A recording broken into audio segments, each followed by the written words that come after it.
What are you doing? Hello? You're kidding. Right? It's 13%. Oh my God, I'm on it. I'm on it. Yo, get Ven right now. Get Ven right now, dude. Yeah, hop on it. Get it quick. Get it quick. What is that? What is Ven? Oh, it's back up. You missed it, dude. It's too late. Missed what? What are you talking about? Talking about crypto, bro. Oh, okay. This is like the new gluten-free, right? It's not the new gluten-free. It's just this new thing everyone's doing that no one fully understands yet. Right. That's like exactly what I meant. If nobody understands it, why are you getting into it? Oh, no. I understand it. Oh, you get it? Yeah, no, I totally get it. Okay, so then what is it? Well, it's this website with all these letter combinations, and you just kind of choose a combination that you like, put a bunch of money in, and then when you take it out, there's more money. So it's like gambling. Dude, it could not be further away from gambling. It's nothing. Oh, shit, Ripple's down. What does that mean? XRP, bro. You want to make $1,000 right now? I mean, yes. Hand me your phone right now. Are you sure? I'll make you $1,000 right now. Okay, but like don't put like a lot of money in because not at all. Start slow. Build it up. Bam. You're in for $3K.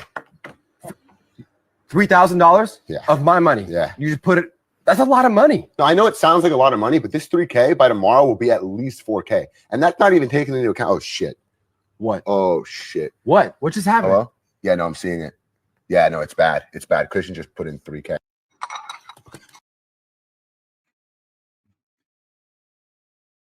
All right, welcome, world. Question of today is, what is tomorrow like?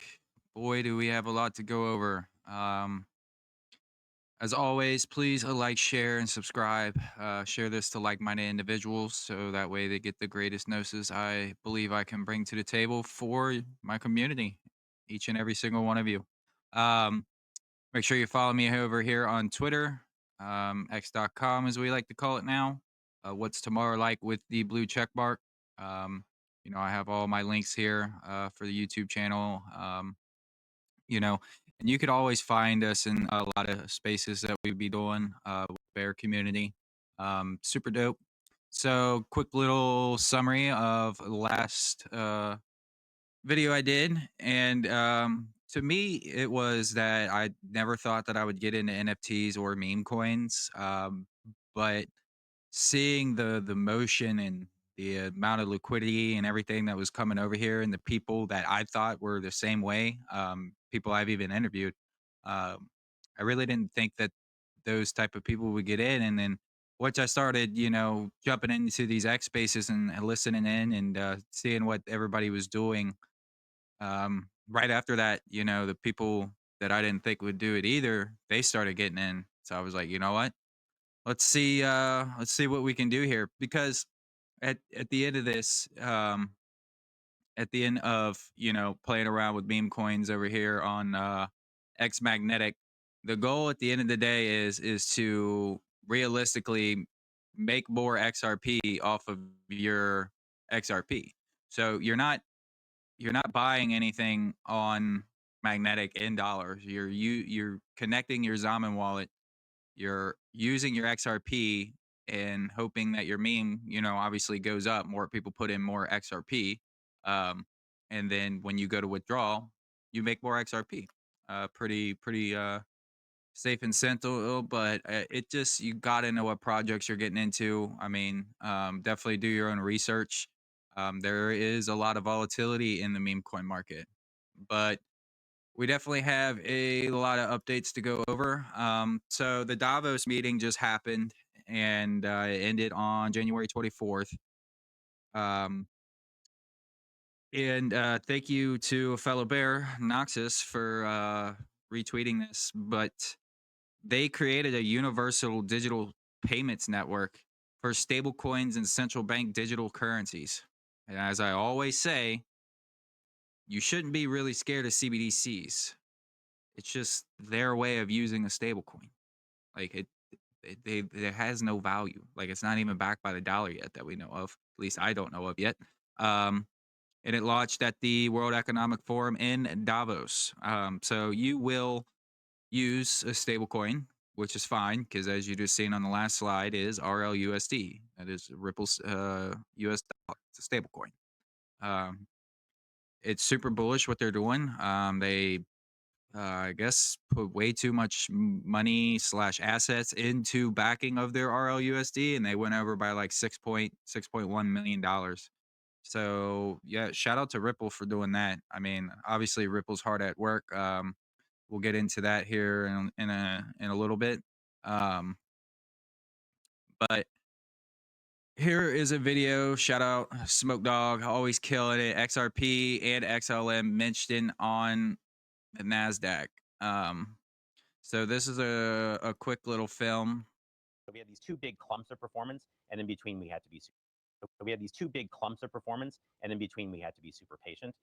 It was really a Bitcoin year a lot, although after the election, the idea of smart contract platforms and other growth-oriented digital assets gained favor. They have much more to benefit from a new regulatory pavement. So Ethereum sprang back to life, a lot of other layer ones, a lot of DeFi protocols. So the CoinDesk 20 index ended up 88% on the year. The top performers of current constituents were on nobody's bingo card, right? Ripple and Stellar and HBAR. So a lot of the names that were where there was excitement in the beginning of the year sort of switched places. So it was a very strong year. Just look at his facial expressions here as he's saying this.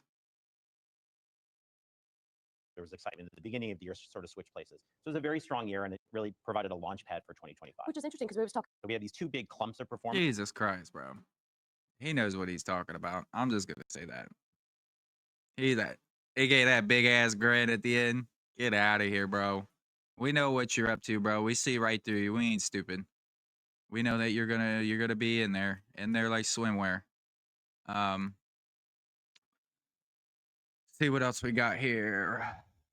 Sorry, my computer's doing what it does, being slow. So Jack the Rippler. If you go on the SEC's website, the Securities and Exchange Commission, all their actions against Ripple, the company, are apparently just gone, and nobody's saying anything. Nothing. And you just weirdly have, President Trump meeting with Brad Garlinghouse and Stuart Alderati. Like, it just makes it zero sense to me why all that's happening. And in the midst of that, they're coming out with strategic digital asset reserves. I think it's all kind of funny that they're doing this so coordinatedly. And as of yesterday, there was a huge meeting less than 24 hours ago, we could say. Let's see here. It was the ONDO Finance Summit, I think they were calling it. Yeah. And this was super huge because they had a lot of speakers. They had David Schwartz. They had Donald Trump Jr., which I didn't even know he was on the panel until the day of. But yeah, we had David Schwartz. Yeah, you had the people from Chainlink. You had the people from the CFTC. I know BlackRock was there, Fidelity was there, MasterCard. Just super duper huge bullish. They're calling this Wall Street 2.0 because what ONDO Finance is what they're trying to do is they're trying to essentially tokenize real world assets onto the blockchain, onto digital assets, and make it seamlessly, make it 24/7 trading like crypto is. I think that'll be very interesting if stocks do go to that change, just because of how they trade in comparison to crypto. Because I mean, crypto does follow stocks in liquidity wise. But bringing real world assets onto chain, I think, is super bullish for a lot of these chains. And as you see here, they're bringing a USDY to the Stellar organization network, offering yield-bearing real-world assets to Stellar's global ecosystem of treasury management, collateralization, and global market services, with over 400,000 global cash on and off ramps. This is just nuts. Like, I've known about ONDO for probably about a month now. I've probably had them save. Yeah, you see David Schwartz here. I'm not going to try and botch the rest of their names. But what they're doing to me is just so super bullish, and it's super crazy how this is. I mean, we're not even a month into this new year. Um, sorry if you hear my animals in the background. It is what it is. Um, but with all that being said, it just goes to show that these meetings are happening. I mean, you had Brad Garlinghouse at Davos, and now you have David Schwartz at this ONDO summit. It's just weird. The day before all this ONDO and all these meetings, and yesterday was also at the same time Brad Garlinghouse's birthday. I'm sure that's probably why David went and Brad didn't go. But the XRP ledger, something really happened where it technically went down. And then the exchanges were getting overran. It was nuts. It was chaos. It was blood in the streets. I mean, I think it was like $2.2 billion or something were liquidated from the crypto market in a day. That's very, very volatile for the crypto market, essentially. And instead of selling my assets, I was trying to go buy more assets because those dips are their gifts, essentially, in my opinion. I was messaging people like, hey, like, you missed out. This is your time. I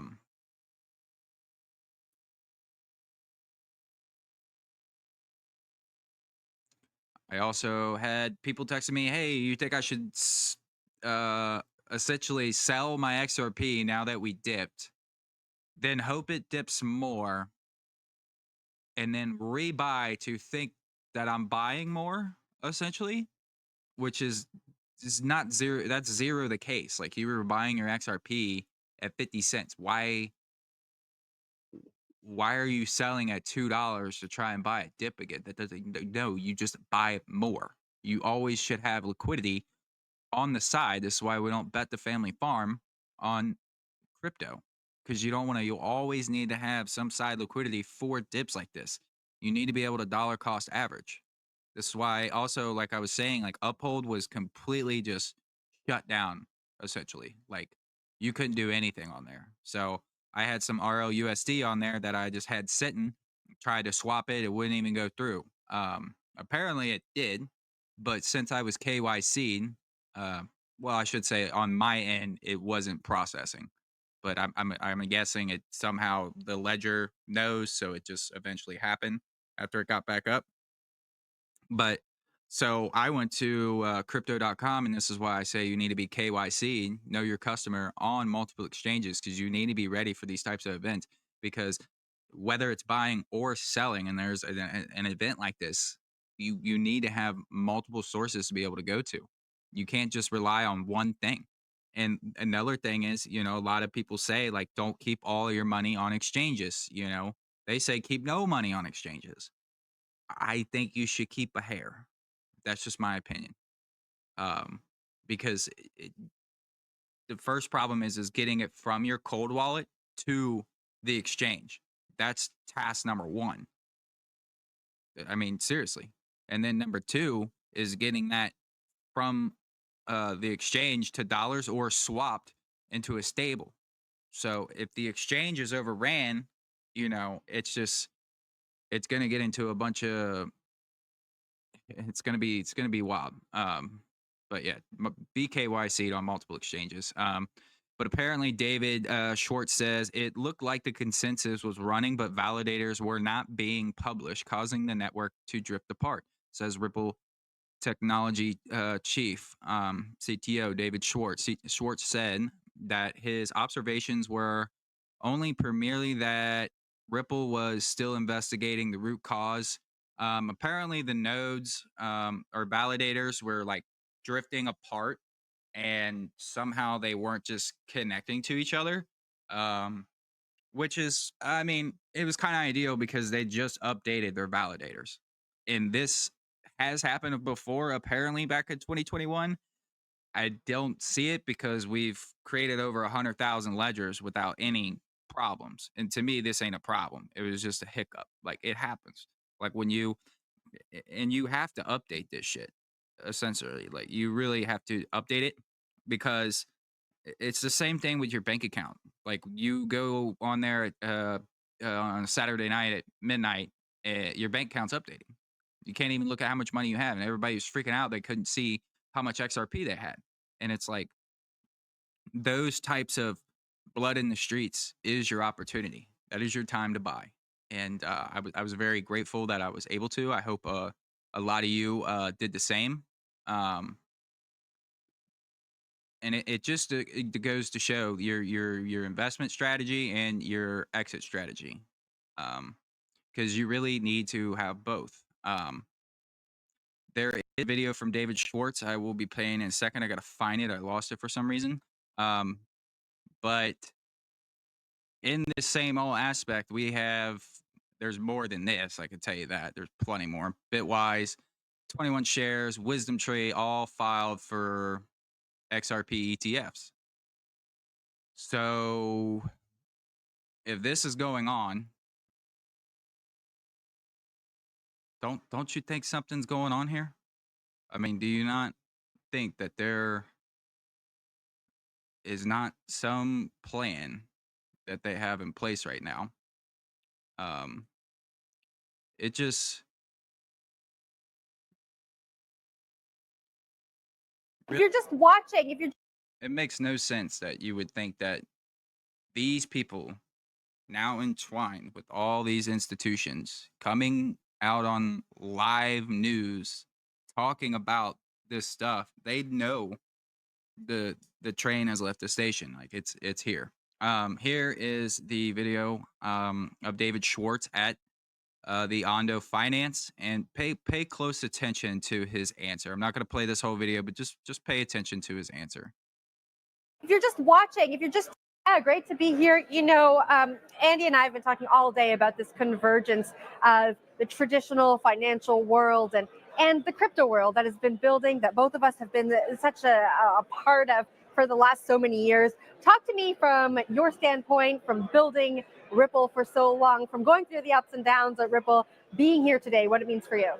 It's tremendously exciting. I feel like we really are on the cusp of a mass institutional adoption, both of DeFi and of other blockchain technologies. I think this is also like one of the key obstacles to mass retail adoption. A lot of people in the space previously thought that retail adoption was like the big wave, but I think institutional adoption is a precursor. You have to connect to where people are. You have to go to where the value is.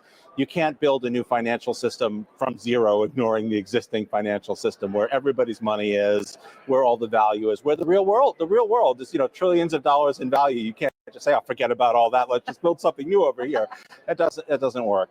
And so I think this wave of institutional adoption over the next year or two is going to be what's going to pave the way for mass retail adoption. And then we can deliver on those promises. Like, we all want to bank the unbanked, but like the unbanked, like, they have to be able to spend their money to buy groceries and pay their phone bill. And so we have to have that institutional connectivity. And I don't think there are any obstacles. I think that's and I think this conference shows that. You guys are. Hey, you heard it from the you heard it from the mouth himself. He literally said the next year or two. Like, yo, that's facts, bro. Hey, I'm hoping next year too. I mean, to be honest with you, that would be astronomical. But yeah, make sure you always check in. These are all legit, verified links, straight from the source. It helps out the channel. We have decent wallets. Get you a cold wallet. You have my Twitter, my Instagram, Coinledger. Go there, do your crypto taxes. You get a nice little discount. My Patriot Supply. You go get your water filters. Air filters, survival goods. And then you have my clothing brand, and the clothing brands. It's been a lot of fun lately. To be honest, I'm loving it. I think it's been a great time just to be able to create different stuff in the meantime. It really is helping me out. I mean, I was obviously, like, I'm wearing my own shirt. I love my shirt. I've been able to run sales. It's been super great. I've been helping out the bear community, you know, making custom NFT items, and essentially this is for any NFT that does not have to be bear. I mean, we're making cups, phone cases, you know, pillows, the blankets, you name it. I could probably do it. Just need the photo, honestly. But yeah, if you're interested in something like that, just message me over on my X account. So now let's go talk some crypto. All right. Now that we've been through a lot of updates, and yes, there are many, many more. As I'm speaking, XRP $2.30. Beautiful, beautiful. You see this nice little flash crash. I was able to buy in at like 205 or something. So, um, yeah, that was super nice. But just look at the monthly. What's everybody scared for? 1.4. We're still up 350% on the year. Come on, guys. It's okay. Ethereum, it kind of finally did its little baby leg up, kind of pulling back down. I really think I could probably try and pull this up in the charts, but I mean, Bitcoin, it has to break over that 106 level. Like it just keeps getting rejected at that 106, and it's really gonna have to do something here. So that way we can see what the hell. When's our next leg up? What are we gonna do? I feel that this weekend is gonna be super bullish. And the reason why I say that is that the last Super Bowl that we had was it would be back in February. And as we hit that Super Bowl, we sit here on the Bitcoin. I don't know the exact date, but I know the price. So it would have been probably about right here. Yeah.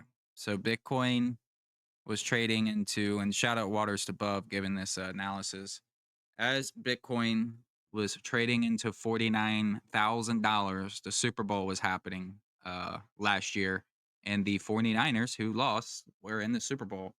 And then you've seen that this just kept continuing up until March, and you know we got the highs that we see now, which is awesome.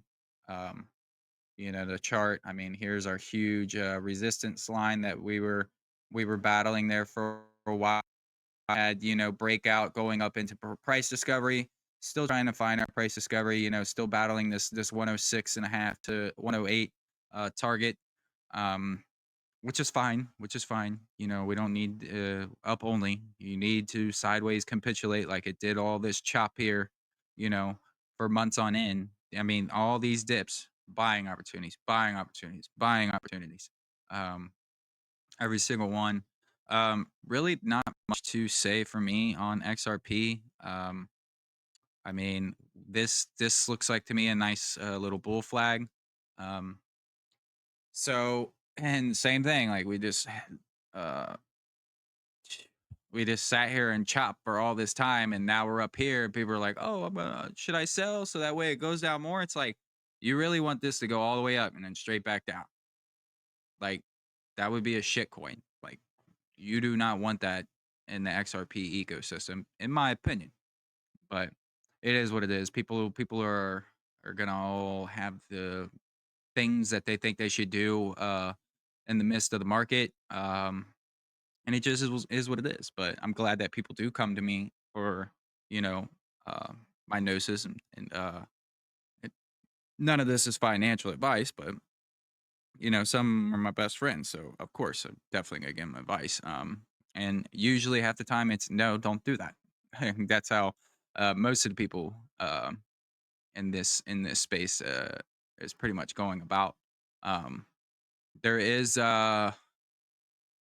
one last thing I wanted to share. I have not dipped my toe in the pond yet. This close, this close. Um, that being said, just because where XRP's price is, and thank you for the Bears and Mr. Aquaman and Mr. Man XRP for showing me and how to use this website, Magnetic. But there is now an AMM pool, an automated market maker pool for the RLUSD XRP pair, gaining you 45.1% APR. So we look at this, and that does let's see if it will show me. Yeah, it doesn't show me the APR ups and downs, but that does change usually, like on a regular basis, depending on how much liquidity on which side of the swap it happens on. But I mean, regardless, you're putting your XRP in here, you're putting it to work, and if you do it correctly, double sided, so you have to have both XRP and RLUSD double sided. It can't be one sided; it has to be double. It's a good way to generate yield, essentially, because if your XRP is just sitting in a cold wallet, it's not putting in any work. And you're just sitting here watching up and down green and red candles on the XRP chart, and the XRP is not doing what it should be doing, which is utility. So yeah, with all that being said, just be patient. I think that Bitcoin's next leg up, it's coming. But dude, the amount of buying opportunities still to this day are insane. One notion that I seen was Trump coin. Everybody was watching Trump coin, and I said, you know what? I'm gonna go ahead and set my Solana up on my exchange here real quick for my cold wallet. And I mean, look at this massive pump that Solana did. I don't care about Trump coin. That was stupid to me. Right around that 275, 270 mark, I was like, you know what? I'm just gonna go ahead and sell it.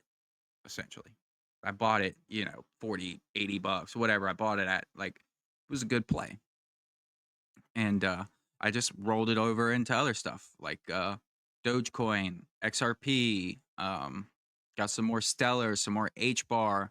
I mean, H bar looking super good, only 200% up on the year, down 17% on the month. I mean, I remember these days. Them days I think are long gone for at least the next year or so. Boy, were those days good. Yeah, buying XRP is hard nowadays because you go to buy XRP and you're like, woof, it's a quarter of what I used to get. Even at $2, it's like, wow. You put in $100, you're like, this is stupid. You know what I'm saying? Yep. Just wanted to give you guys a quick update. I appreciate every single one of you watching. Again, please like, share, and subscribe. Share this to like-minded people. Follow me on X. I try to bring the best updates that I can for you guys, and stay bullish.